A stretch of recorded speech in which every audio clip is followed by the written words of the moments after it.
नमस्कार, स्वागत है आपका अपने जिले में। मैं हूं शिवानी। आइए नजर डालते हैं अब तक की हेडलाइंस पर। शहर भर में उत्सव और उल्लास के साथ मनाया गया श्री कृष्ण जन्माष्टमी का पर्व। ओबरनाथ मंदिर में भगवान श्री कृष्ण का डाक बगला विदेशी फूलों से किया गया श्रृंगार। देर रात तक आस्था की डुबकी लगाते रहे श्रद्धालु। कलेक्शन एजेंट से लूट करने वाले बदमाशों से भावनपुर पुलिस की मुठभेड़, पैर में गोली लगने से एक बदमाश घायल। रोटा क्षेत्र के बाड़म गांव में चोरों का अजब कारनामा। ट्यूबवेलों पर लगे 2 बिजली के ट्रांसफार्मर चोरी करके ले गए चोर। घटना के बाद चोरों की तलाश में जुटी पुलिस। कंकड़खेड़ा सरना फ्लाईओवर के पास तेज गति ने ली बाइक सवार युवक की जान। घटना के बाद 2 युवक गंभीर रूप से हुए घायल। और अब खबरें विस्तार से। मेरठ के सभी मंदिरों में भगवान श्री कृष्ण जन्माष्टमी जन्मोत्सव भक्ति भाव और हर्षोल्लास के साथ मनाया गया। शनिवार रात 12 बजते ही भगवान श्री कृष्ण का जन्मोत्सव होते ही भगवान के जय जयकार लगाए गए और सारा वातावरण भक्ति में हो गया। इस दौरान भक्तों ने एक दूसरे को श्री कृष्ण जन्माष्टमी की बधाई दी और मधुर गीत भी गाए, जिसके चलते मंदिर परिसर भजनों से गूंज उठा। इस दौरान लड्डू गोपाल की आरती की गई। लोगों ने भगवान के दर्शन कर आशीर्वाद लिया।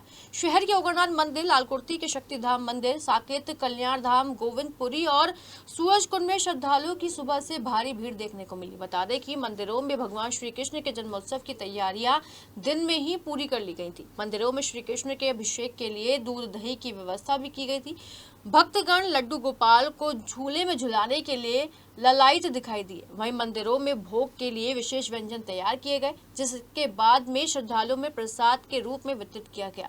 शाम होते ही मंदिरों की भव्य सजावट और दीपों की रोशनी से पूरा शहर जगमगा उठा। जन्माष्टमी का यह उत्सव मेरठ की सांस्कृतिक विरासत और धार्मिक आस्था का प्रतीक बन गया। उधर मवाना में भी श्री कृष्ण जन्माष्टमी का पर्व धूमधाम के साथ मनाया गया। इस अवसर पर मवाना के तमाम मंदिरों को खूबसूरत फूलों और रंग बिरंगी लाइटों से सजाया गया। वहीं बड़ी संख्या में मंदिरों में पहुंचकर श्रद्धालुओं ने भगवान श्री कृष्ण को झूला झुलाया। शनिवार को श्री कृष्ण जन्माष्टमी के अवसर पर मंदिरों में भक्तों का तांता लगा रहा।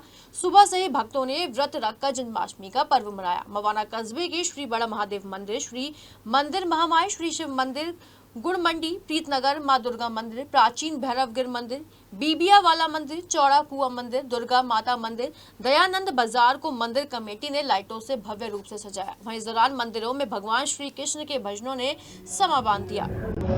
वहीं श्री रामा संकीर्तन मंदिर लालकुर्ती में श्री कृष्ण जन्माष्टमी पर्व और श्री कृष्ण जी की झांकी प्रस्तुत की गई और रिमझिम बारिश के बीच झांकी का शुभारंभ राज्यसभा सांसद डॉक्टर लक्ष्मीकांत वाजपेयी, मेयर हरिकांत अहलूवालिया, भाजपा महानगर अध्यक्ष विवेक रस्तोगी और राष्ट्रीय कवयित्री कोमल रस्तोगी ने नारियल तोड़कर और फीता काटकर किया। इस दौरान नन्हे मुन्ने बच्चों ने भक्ति में शक्ति झांकी की मनमोहक प्रस्तुति दी। नन्हे मुन्ने बच्चों ने कृष्ण राधा और एक गरीब भक्त को बहुत ही भाव से दर्शाया, जिसे देखकर सभी तालियां बजाने के लिए मजबूर हो गए। उधर लालकुर्ती स्थित श्री शनिदेव हनुमान मंदिर के प्रांगण में पारंपरिक रूप से श्री कृष्ण जन्मोत्सव धूमधाम के साथ मनाया गया। इस अवसर पर महंत शुक्ल द्वारा पूजन किया गया। वहीं मंदिर के प्रांगण में भव्य रूप से छोटे छोटे बच्चों द्वारा सुमधुर भजनों पर नृत्य की प्रस्तुतियां दी गई। नन्हे मुन्ने बच्चे कृष्ण राधा और शिव पार्वती के रूप में मंदिर पहुंचे और मनमोहक प्रस्तुतियां देकर सभी को भक्ति के रंग में रंग दिया, जिसे देखकर सभी दर्शक मंत्रमुग्ध हो गए। कार्यक्रम का शुभारंभ पूर्व कैंट बोर्ड अध्यक्ष सुनील वाधवा द्वारा किया गया। भावनपुर थाना क्षेत्र में एक सप्ताह पूर्व कलेक्शन एजेंट से लूट की वारदात को अंजाम देने वाले बदमाशों से चेकिंग के दौरान पुलिस से मुठभेड़ हो गई, जिसमें एक बदमाश पैर में गोली लगने से घायल हो गया, जबकि पुलिस ने घायल बदमाश समेत 4 आरोपियों को मौके से गिरफ्तार कर लिया। पुलिस ने आरोपियों के कब्जे से लूट में इस्तेमाल की गई बाइक, एक तमंचा, एक खोखा और लूटे गए 82,000 में से 14,000 की नकदी और मोबाइल बरामद किए हैं, जिसके बाद पुलिस ने घायल बदमाश को उपचार के लिए भेज दिया। थाना प्रभारी भावनपुर ने बताया कि बीती 7 अगस्त को क्षेत्र में स्याल मार्ग पर बदमाशों ने बाइक सवार कलेक्शन एजेंट से हथियार के बल पर 82,000 की नकदी और मोबाइल फोन लूट की घटना को अंजाम दिया था, जिसका मुकदमा दौराला के गांव दादरी के रहने वाले अरुण ने पंजीकृत कराया था। घटना के खुलासे के लिए पुलिस टीम लगी हुई थी। शनिवार देर रात पुलिस कीनानगर हाईवे पर चेकिंग कर रही थी। इसी दौरान सामने से आ रहे एक बाइक पर 4 युवकों को पुलिस ने रुकने का इशारा किया तो बाइक सवारों ने बाइक वापस मोड़ दी। इस दौरान बाइक फिसलने पर खुद को घिरता देख बाइक सवार ने पुलिस पर फायरिंग कर दी। पुलिस की जवाबी फायरिंग में किठौर के गांव भट्टीपुरा का रहने वाला प्रिंस पैर में गोली लगने से घायल हो गया, जबकि पुलिस ने मौके से घायल प्रिंस समेत अमेरा के अभिषेक, बाल पचारी और आकाश को गिरफ्तार कर लिया। थाना क्षेत्र भावनपुर अंतर्गत लडपुरा गांव के पास रिंग रोड पे रात में पुलिस द्वारा चेकिंग की जा रही थी। इस दौरान एक बाइक पे सवार 4 संदिग्ध व्यक्तियों को जब रोक कर चेक करने का प्रयास किया गया तो अचानक वो अपनी बाइक मोड़कर भागने लगे और पुलिस की चेकिंग टीम पे फायर कर दिया।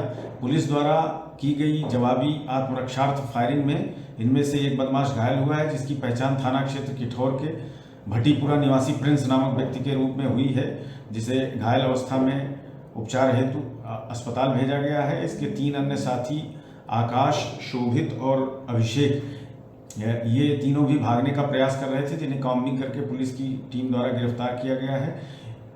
इन चारों ने विगत 7 अगस्त को पंचगांव पट्टी से स्याल वाले रोड पे अरुण नामक एक कलेक्शन एजेंट से कुछ पैसे और मोबाइल की लूट की घटना कारित किया था और आज इनके पास से उस लूट की घटना में इस्तेमाल की गई बाइक, 14,000 रुपये और लूटा गया मोबाइल फ़ोन और बैग आदि बरामद किया गया है। और प्रिंस के पास से एक तमंचा और कुछ कारतूस वगैरह भी बरामद किया गया है। जो अग्रेतर वैधानिक कार्यवाही है वो थाना भावनपुर के द्वारा निष्पादित की जा रही है। रोटा थाना क्षेत्र में शनिवार देर रात क्षेत्र के गांव बाड़म में चोरों ने 2 ट्यूबवेल पर लगे 2 बिजली के ट्रांसफार्मर चोरी कर लिए। रविवार सुबह जब किशन दिनेश शर्मा और उनकी पत्नी कुसुम शर्मा ट्यूबवेल पहुंचे तो उन्होंने देखा कि ट्रांसफार्मर नीचे पड़ा हुआ था और सामान उसका अंदर से पूरा गायब था। वहीं पास में किसान हिमांशु, ईश्वर, सुनील के ट्यूबवेल पर लगे ट्रांसफार्मर को खोलकर उसका अंदर का भी सामान चोरी कर ले गए, जिसके बाद किसानों ने रोटा थाना पहुंचकर इसकी सूचना थाना पुलिस को दी। वहीं घटना के बाद पुलिस चोरों की तलाश में जुट गई है। कंकरखेड़ा सरना फ्लाईओवर के पास सरना की तरफ से तेज गति से आ रही बाइक सवार सड़क के बीच लगे लोहे के बैरियर से जा टकराई। बताया जा रहा है कि इस दौरान बाइक पर 3 युवक सवार थे, जो बैरियर से टकराने के बाद कई फुट ऊपर उछलकर नीचे गिर पड़े। टक्कर इतनी भयंकर थी कि बैरियर सड़क पर काफी दूर जाकर पड़ा और बैरियर नीचे से टूट गया, जिसके बाद हादसे के दौरान जाम भी लग गया। वहीं सूचना पर पहुंची पुलिस ने तीनों घायल युवकों को कैलाशी अस्पताल में इलाज के लिए भर्ती करा दिया, जहाँ इलाज के दौरान सरना तहसील रोड के रहने वाले आदिल की मौत हो गई, जबकि उसके दोनों साथी राशिद और सोहेल की हालत गंभीर बताई जा रही है। वहीं पुलिस ने मृतक आदिल के शव को मोर्चे के लिए भिजवा दिया है।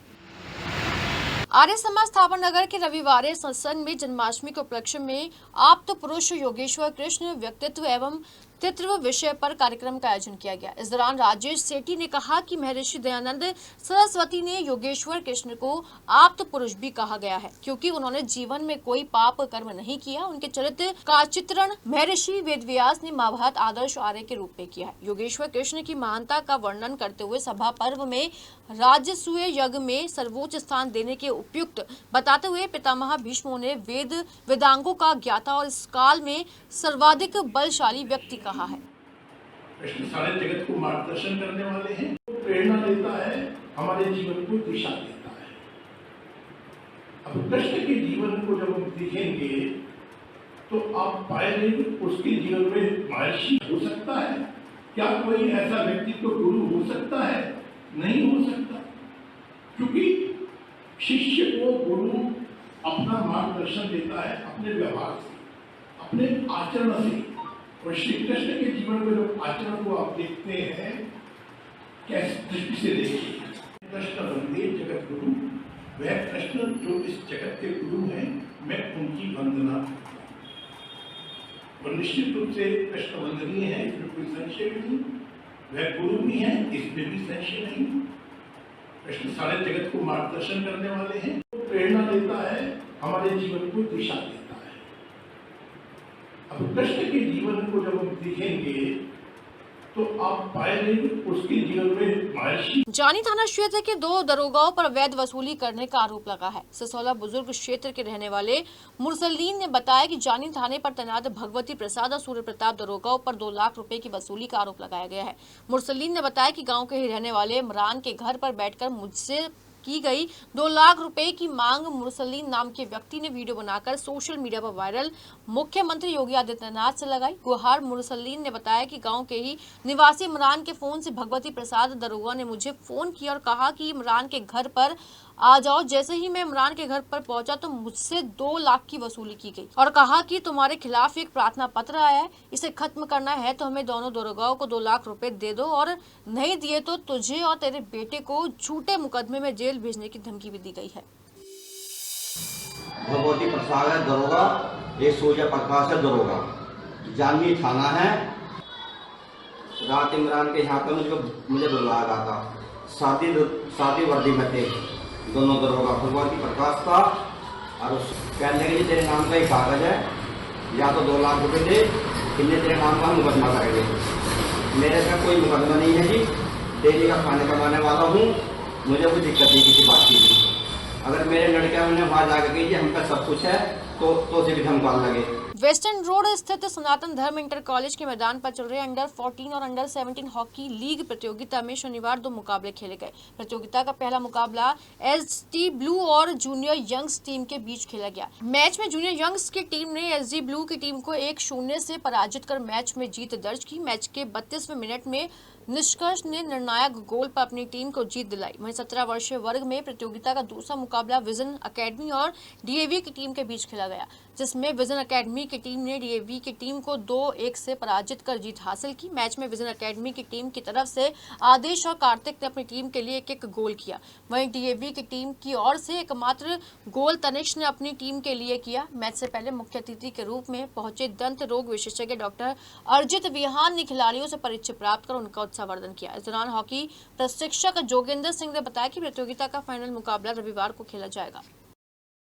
चौधरी चरण सिंह पार्क में पूर्व राज्यपाल सत्यपाल मलिक के निधन पर समाजवादी पार्टी द्वारा श्रद्धांजलि सभा का आयोजन किया गया। इस दौरान मुजफ्फरनगर से सपा सांसद हरेंद्र मलिक ने कहा कि ऐसा महापुरुषों जो छात्र संघ अध्यक्ष से अपना राजनीतिक जीवन शुरू कर 4 राज्यों के राज्यपाल तक रहा हो, उनको पूरा सम्मान मिलना चाहिए। उन्होंने कहा कि आज जो भी व्यक्ति राजनीति की शुरुआत करता है वह सत्यपाल मलिक को अपना प्रेरणादायक मानता है। वहीं सरदना से सपा विधायक अतुल प्रधान ने कहा कि जो बातों को रखने की कला सत्यपाल मलिक में थी, आज के समय में किसी और में मिलनी मुश्किल है। उन्होंने कभी भी अपने स्वाभिमान से समझौता नहीं किया। श्रद्धांजलि सभा के दौरान किठौर विधायक शाहिद मंजूर, जिलाध्यक्ष विपिन चौधरी, पूर्व मंत्री प्रभुदयाल वाल्मीकि ने भी अपने विचार रखे। वो वीर थे, साहसी थे और निष्पक्ष थे, ईमानदार थे। आज ऐसी शख्सियत को श्रद्धांजलि अर्पित करने का अवसर मिला। भाई गौरव चौधरी जी ने ये शोक सभा आज बुलाई, कम समय में बुलाई, लेकिन कई जनप्रतिनिधि यहाँ पर इकट्ठा हुए, कई छात्र संघ के अध्यक्ष हमारे यहाँ पर आए और उनकी जो शुरुआत छात्र राजनीति से थी उससे सब लोग प्रेरणा लेते हैं। हम लोग आने वाले समय पर सब लोग पूरे वेस्ट यूपी और देश के छात्र नेताओं को इकट्ठा करेंगे और इस मेरठ की क्रांति धरा पर एक और बड़ा उनके सम्मान में आयोजन रखेंगे। आने वाले समय पर हमें उनसे प्रेरणा लेनी चाहिए और भारतीय जनता पार्टी ने जो उनके दिवंगत होने के बाद में भी जो उनका सम्मान नहीं किया उसको जनता भूलेगी नहीं, आने वाले समय पर सबक सिखाएगी। किसान के बेटे अपने बड़े भाई आदरणीय श्री सत्यपाल मलिक जी को हार्दिक श्रद्धांजलि अर्पित करने आए थे और हार्दिक श्रद्धांजलि अर्पित किए। जहाँ जहाँ उनके लोग उनको याद करेंगे, हम उनके बीच में अगर बुलाओगे तो भी जाएंगे, नहीं बुलाओगे तो भी जाएंगे। आज की शोक सभा सिर्फ एक शोक सभा नहीं है, उनके मूलभूत जो सिद्धांत है उन पर चलने वाली, मार्गदर्शन देने वाली एक सभा है और हम युवा उनसे प्रेरणा निरंतर लेते आए, आगे भी लेते रहेंगे और उनके विचारों को जो आने वाली युवा पीढ़ी है उसमें हम लोग समावेश करते रहे। सरपुर थाना क्षेत्र के गांव में 15 साल की नाबालिग के साथ सामूहिक दुष्कर्म का मामला सामने आया है। गांव के 2 आरोपियों ने नाबालिग के साथ न सिर्फ दुष्कर्म किया बल्कि उसका वीडियो बनाकर सोशल मीडिया पर वायरल भी कर दिया। आरोप है कि वीडियो अपलोड करने से पहले उसका डर दिखाकर कई बार किशोरी के साथ दुष्कर्म किया गया था। पीड़िता के घर वालों की शिकायत पर पुलिस ने मीर हसन और अकरम नाम के आरोपियों के खिलाफ पॉस्को समेत गंभीर धाराओं में मुकदमा दर्ज कर लिया है। वहीं मुखबिर की सूचना पर दोनों आरोपियों की गिरफ्तारी भी कर ली गई है। पूछताछ के बाद उन्हें जेल भी भेज दिया गया है। वहीं पीड़िता का मेडिकल करा पुलिस आगे की कार्रवाई में जुट गई है। टोल प्लाजा पर शरारती तत्वों द्वारा दबंगई की घटना लगातार बढ़ती जा रही है। ऐसा ही एक मामला शुक्रवार देर रात दौराला सिवाय टोल पर देखने को मिला, जहां टोल प्लाजा पर एक स्कॉर्पियो सवार युवक ने पहले ब्लू लाइन में रखे ड्रम में जोरदार टक्कर मार दी और इसके बाद कार को तेज गति से चलाते हुए ड्रम में चक्कर लगाने लगा। बताया जा रहा है कि इस दौरान गाड़ी के नीचे आने से एक टोल कर्मी बाल बचा। इसके बाद स्कॉर्पियो का चालक कार लेकर फरार हो गया। वहीं कार चालक की ये करतूत पास लगे सीसीटीवी कैमरे में कैद हो गई। वहीं इस वीडियो के आधार पर पुलिस कार सवार युवक की तलाश कर रही है।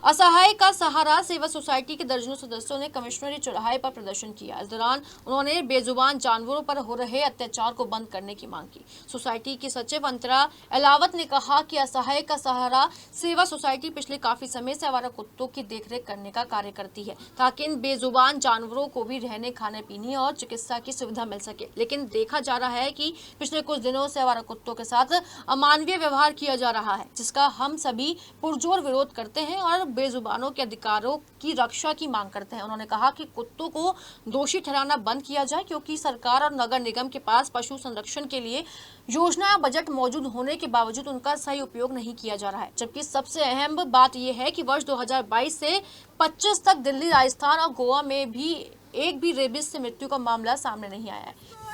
जो दिल्ली में डॉग्स को डॉग पॉन्ड में बंद करने की बात चल रही है, उसके लिए हो रहा है। और ये जितने भी एनिमल एक्टिविस्ट है, कोई ना कोई किसी न किसी जानवर की सेवा करता है और सब डॉग की करते हैं। तो सड़क से हटाकर किसी भी एक डॉग पॉन्ड में रख देना, जो कि एक भी कुत्ते नहीं है, ऑलमोस्ट 2 से 3 लाख कुत्ते हैं, किसी इंसान पे बंद कर दिया जाए, सारा जीवन अपने सड़क पे रहा है। और रही बात कि रेबीज फैलता है, तो सरकार के पास सारे ऑप्शंस है, सबको रेबीज वैक्सीनेशन मिलती है, स्टरलाइजेशन की स्कीम चल रही है एबीसीडी की। क्यों नहीं करते हैं लोग स्टरलाइजेशन? एनिमल बर्थ कंट्रोल क्यों नहीं काम कर रहा है अभी तक?